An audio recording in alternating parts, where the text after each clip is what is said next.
오늘 시몬 베드로의 이야기를 여러분들과 함께 나누려고 합니다. 오늘 말씀에 의하면은 예수님께서 시몬에게 너는 베드로라 이렇게 말씀을 하셨다고 합니다. 마태복음에서는 그러니까 16장 16절 오늘의 이 본문에서 시몬이 베드로라고 하는 이름을 얻게 됩니다. 원래 이름은 시몬입니다. 마가복음에서도 누가복음에서도 모든 복음에서 이 사람의 이 원래 이름은 시몬입니다. 마가복음에서는 좀 더 이른 시간에 3장 16절에 산에 오르셨을 때에 예수님께서는 시몬에게 베드로라는 이름을 주셨고라고 이야기를 합니다. 제가 이 인물을 주목하고 여러분들과 함께 나누려고 하는 데는 한두 가지 이유가 있습니다. 왜냐하면 이게 복음서를 보면은요, 모든 복음서가 다 그렇지만은 모든 복음서는 예수님의 이야기입니다. 그래서 처음부터 끝까지 예수님이 등장하셔요. 그리고 반복적으로 지속적으로 등장하는 또 다른 인물들은 바로 예수님을 죽음으로 몰고 가는 적대자들입니다. 바리새인들, 서기관들, 대제사장들, 장로들 이런 사람들입니다. 그런데 예수님께서 제자를 12명 두셨다고 하는데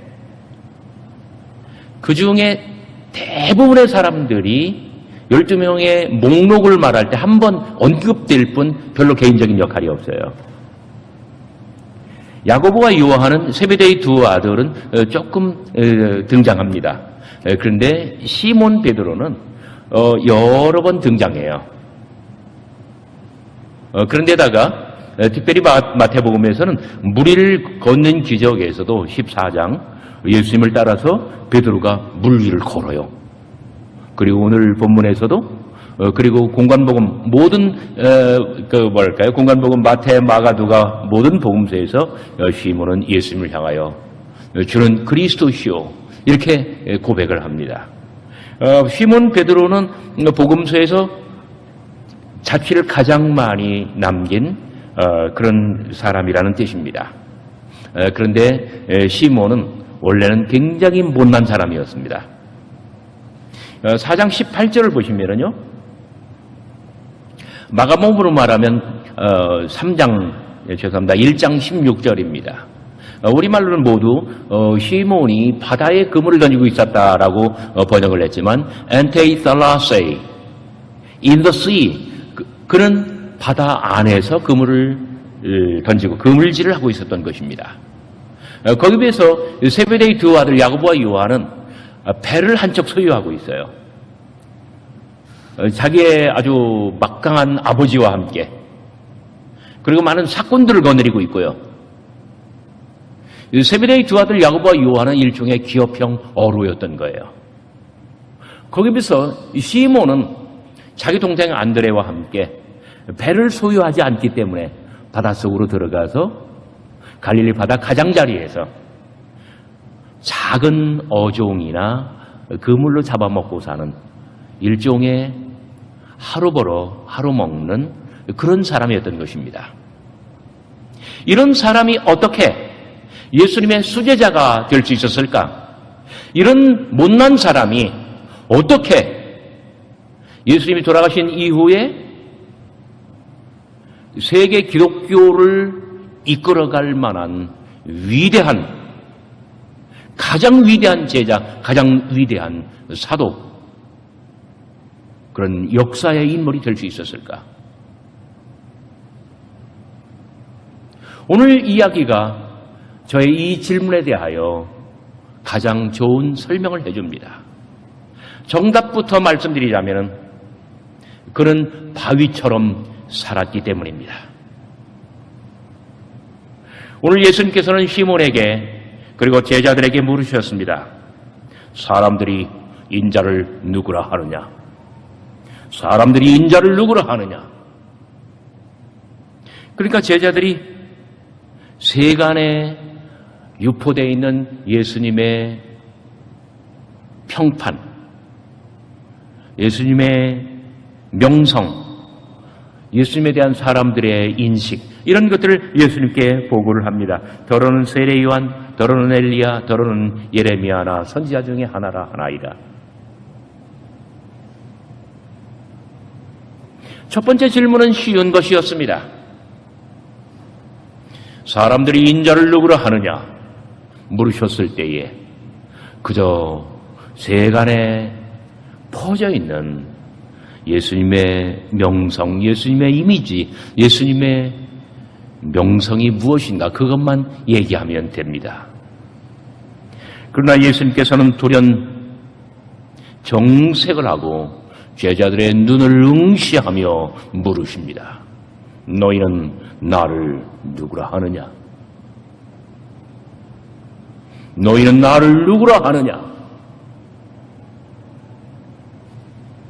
너희 각자에게 나는 누구이냐? 너희들 한 사람 한 사람에게 나는 무엇이란 말이냐?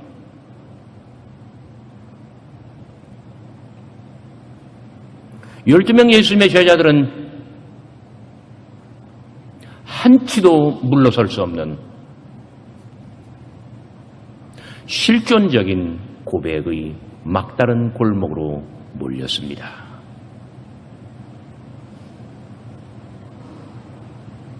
어느 누가 단 한 번이라도 진지하게 생각을 해보았을까요? 이분은 내 인생에 무엇인가? 이분은 나에게 실존적으로, 인격적으로, 그리고 무엇보다도 나의 영혼, 나의 인생, 나의 전부에게 무엇이란 말인가?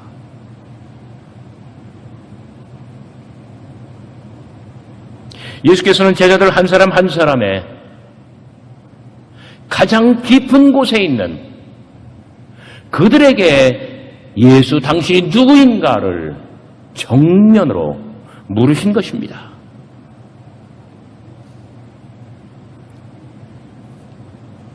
아무도 대답하지 못할 때에 시몬이 예수께 자기의 사랑과 존경 그리고 자기의 신앙을 고백하였습니다.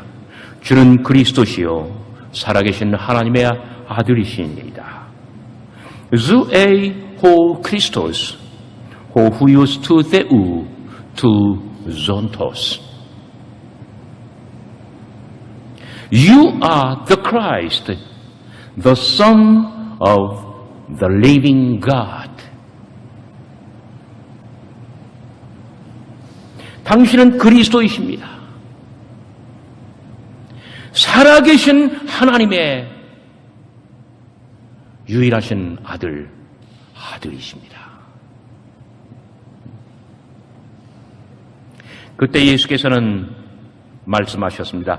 바요나 시몬아, 내가 복이 있도다. 이를 내게 알게 하니는 혈육이 아니요 하늘에 계신 내 아버지시니라. 동일한 하나님을 시몬은 살아계신 하나님이라고 부르고 예수님께서는 내 아버지라고 하십니다. 이것이 바로 예수님과 시몬 베드로 사이의 차이입니다.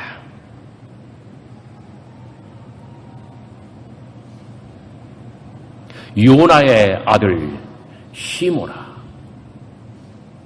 너는 시몬이야. 그런데 예수께서는 이때 새 이름을 주십니다. 너는 베드로라. 주에이 호 페트로스.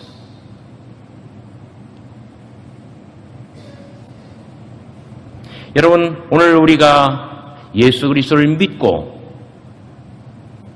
하나님의 자녀로 사는 것은 사람의 뜻으로 난 것이 아니라 하나님의 뜻으로 난 것이며 혈육이 아니라 하늘에 계신 우리 아버지 하나님의 뜻을 따른 것임을 믿으시기를 바랍니다.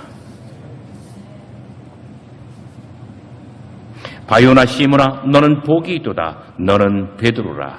주에이 페트로스.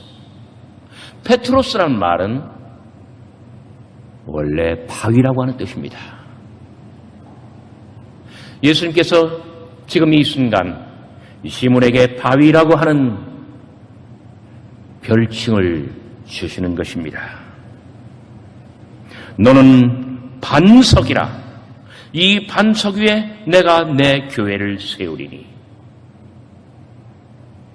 우리말로는 베드로라고 번역하고 그 다음 단어를 반석이라고 번역을 했기 때문에 우리말로는 별 관계가 없어 보이지만, 너는 베드로라. 내가 이 베드로 위에 나의 교회를 세우겠다. 너는 반석이라. 이 반석 위에 내가 나의 교회를 세우겠다. 예수께서 말씀하고 계십니다. 여러분, 예수님과 베드로의 관계를 보시기 바랍니다. 마태복음은 이러한 점을 굉장히 잘 포착했어요. 주는 그리스도십니다. Zoe ho Christos. You are the Christ. 그랬더니 예수님께서는 베드로에게 뭐라고 말씀하십니까? 너는 바위다. 너는 베드로다. Zoe Petros. 그러니까 베드로는 예수님에게 You are the Christ 이렇게 말씀을 드려요. 예수님께서는 베드로에게 You are Peter, You are Rock. 서로가 서로를 향하여 한 점의 의욕도 없는 믿음과 우정, 신뢰와 신앙을 고백하고 있는 것입니다. 예수께서 베드로가 예수님을 향하여 그리스도 하나님의 아들이라고 신앙을 고백했다고 한다면 예수님께서는 베드로에게 너는 바위 같은 사람이야. 너는 반석 같은 사람이야. 이런 신뢰와 당신의 기대를 베드로에게 고백한 것입니다. 이것은 사랑과 우정입니다. 기대와 희망의 고백입니다. 너는 바위다. 내가 이 바위 위에 나의 교회를 세우겠다. 앞으로 너는 바위처럼 살 것이다.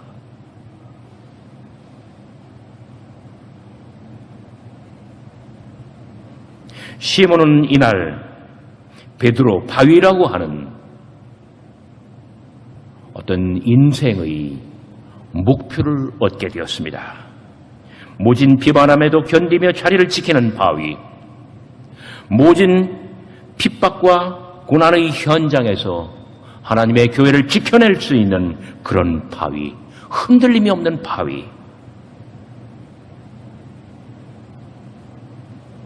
이후에 베드로의 운명은 참으로 기구했습니다. 훗날 예루살렘 교회에 예수님의 동생 야고보가 등장하고 사실상 베드로는 예루살렘 교회에서 축출당합니다.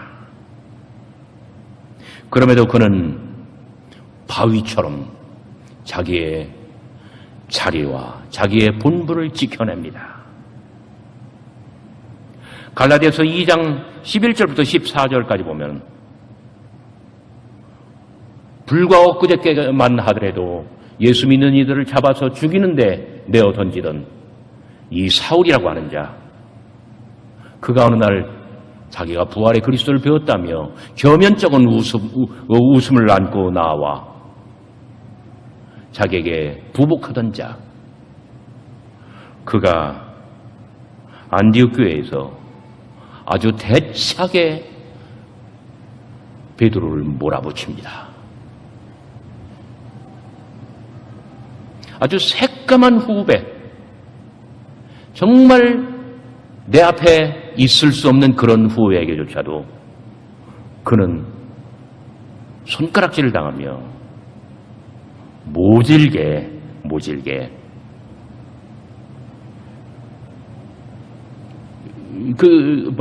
일종의 모욕을 당합니다. 그럼에도 불구하고 그는 바위처럼 자기의 자리와 자기의 본분을 지켜냅니다. 베드로에 관한 마지막 이야기는 불타오르는 로마에서 마지막으로 거꾸로 십자가에 달려 순교를 당하는 모습입니다. 그는 자기의 가장 충성된 자기의 인생을 이렇게 마무리하고 있는 것입니다. 요한복음 13장에는 베드로의 발 이야기가 나옵니다. 예수님께서 제자들 한 사람 한 사람의 발을 씻기실 때에 베드로는 주님께 자기의 이 못난 발을 내밀 수가 없었습니다. 주여, 주여, 제발 제 발만은 아니 됩니다. 내가 너를 씻지 아니하면 너와 나는 상관이 없느니라. 베드로는 화들짝 놀랐습니다. 주님, 그렇다면 제 머리에서부터 제 발끝까지 다 씻겨주십시오. 한 번 씻음을 당한 이는 발이면 족하니라. 무슨 말을 해도 이 베드로가 예수님을 상대할 수가 없어요. 바로 이런 점에서 베드로는 가벼운 사람이었어요. 베드로의 이야기가 복음서에 자주 출연하는 것은 베드로가 충동적이고 자기의 감정을 잘 이기지 못하고 그래서 기복이 심했던 것 아닙니까? 이런 시몬에게 예수님께서 굳이 바위, 반석, 베드로라고 하는 이름은 왜 주셨을까요? 이제는 묵직하게 살아라. 자기의 자리를 지키면서 자기의 본분을 지키면서 바위처럼 무겁게, 바위처럼 일정하게 흔들림 없는 그런 인생을 살면서 내가 너에게 부여할 이 사명을 감당하라고 하는 예수 그리스도의 각별한 기대였던 것입니다. 여러분, 하나님의 교회도 이러한 사람들이 지켜갑니다. 우리의 가정도 이러한 사람이 지켜갑니다. 우리가 사회에서 속해 있는 직장이나 모든 단체들도 이러한 사람들이 지켜나가는 법입니다. 묵묵히 자기의 자리를 지키는 사람, 불평도 않고 원망도 않고 자기의 할 일을 하는 사람, 쉽게 흔들리지도 않고 가볍게 처신하지도 않는 사람, 작은 일로 자리를 옮기거나 하지 않는 사람, 별일도 아닌데 한순간의 감정에 치우쳐서 직장을 바꾸거나 교회를 떠나거나 그러지 않는 사람, 이런 바위 같은 사람이 이 모든 것을 지켜내는 법입니다. 여러분, 바위처럼 되십시오. 하나님의 교회를 바위처럼 지켜내시기 바랍니다. 지금 대학생들은 아마 이 노래를 잘 모를 거예요.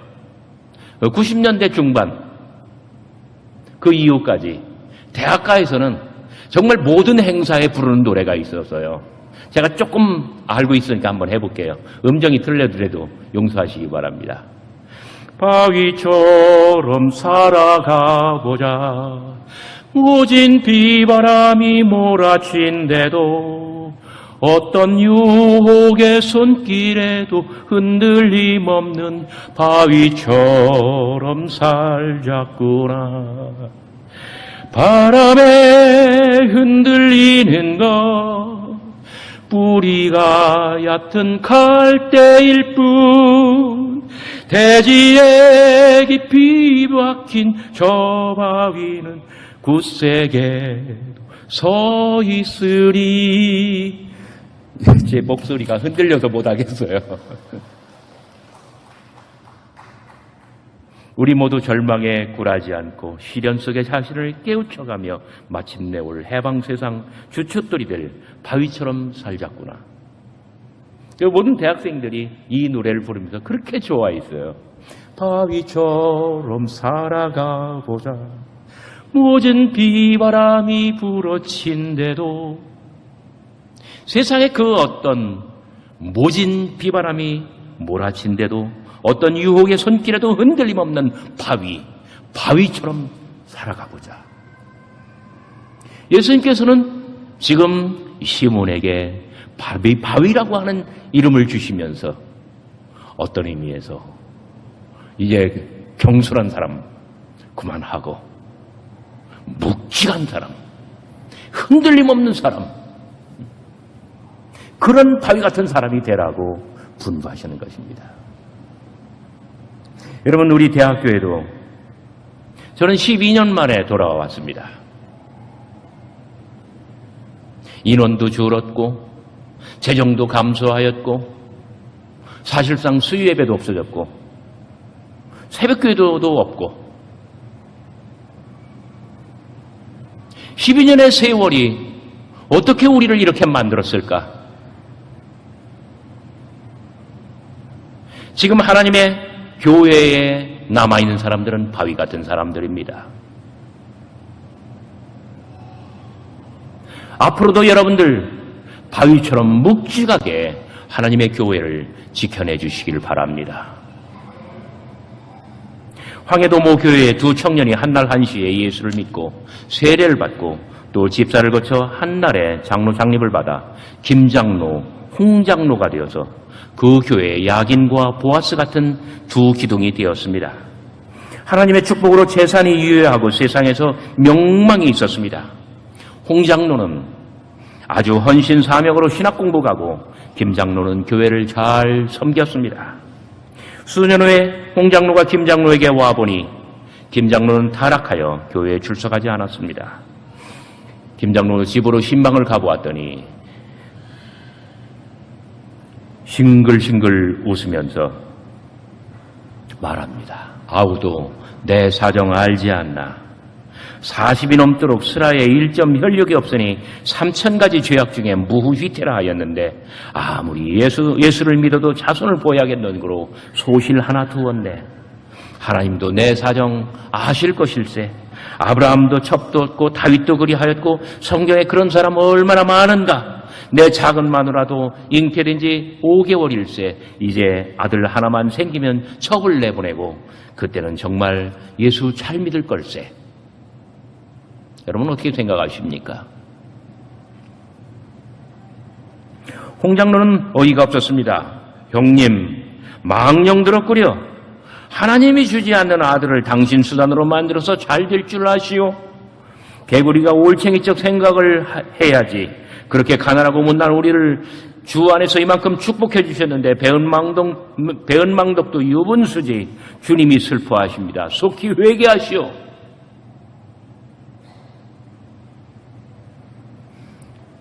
홍장로는 경고하고 자기의 갈 길을 또 가게 되었습니다. 여러 해가 흘렀습니다. 홍장로는 목사가 되어가지고 서울 종로 거리에서 다닐 때 소경 한 사람이 길을 더듬고 있었습니다. 자세히 들여다보니 뜻밖에도 자기가 경고했던 그 김장로입니다. 아니, 김장로 이게 웬일이오? 김장로가 자기의 사정을 말합니다. 그때 홍 목사를 작별하고 그 소실은 좋은 아들을 하나 낳아서 온 집안과 일가 친척까지 다 즐거워했고 그 아이는 무럭무럭 자라나서 금자동아 옥자동아 온 식구들의 사랑을 독차지했다네. 그러나 하늘의 생벼락으로 아들이 3개월 되어 재구실을 못하다가 그만 죽어버렸다네.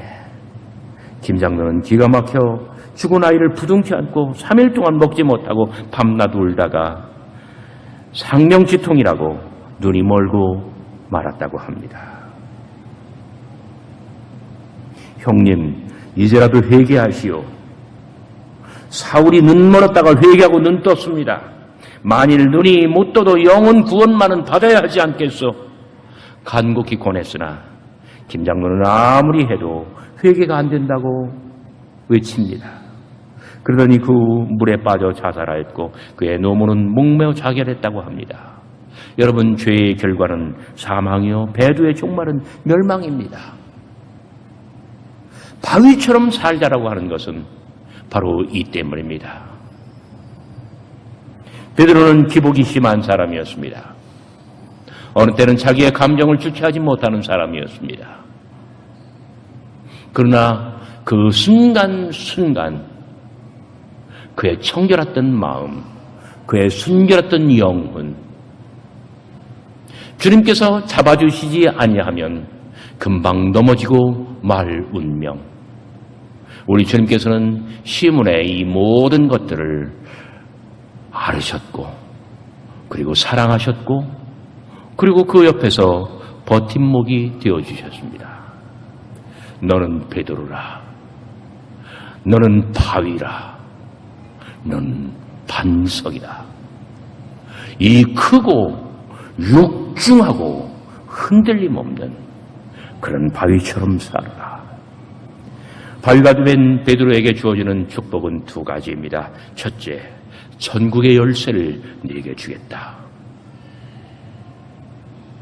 천국의 열쇠를 내게 주겠다. 열면 닫을 자가 없고 그대는 많은 사람들 앞에서 천국의 문을 여는 자가 될 것입니다.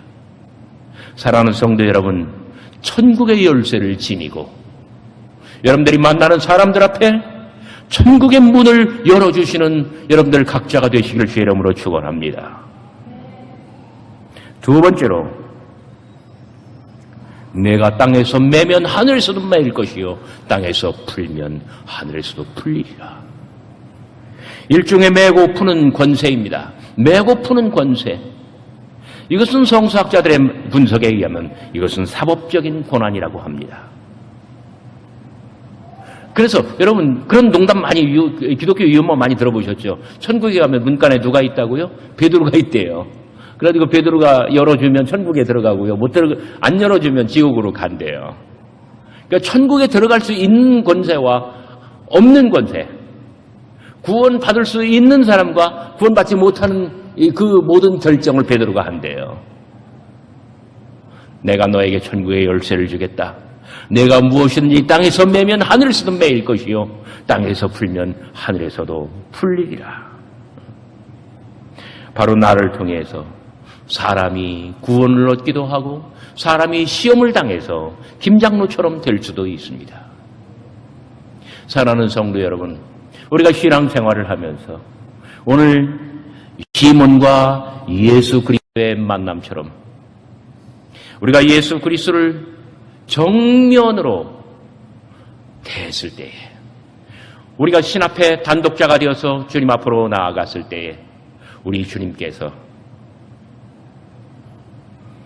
아무개야 너는 반석이다. 바위처럼 살아라. 그러면서 천국의 열쇠를 여러분들에게 주시고 여러분들이 만나는 수많은 사람들에게 천국문을 열어주시고 구원의 길로 인도해 주시는 여러분 모두가 되시기를 주의 이름으로 소원합니다.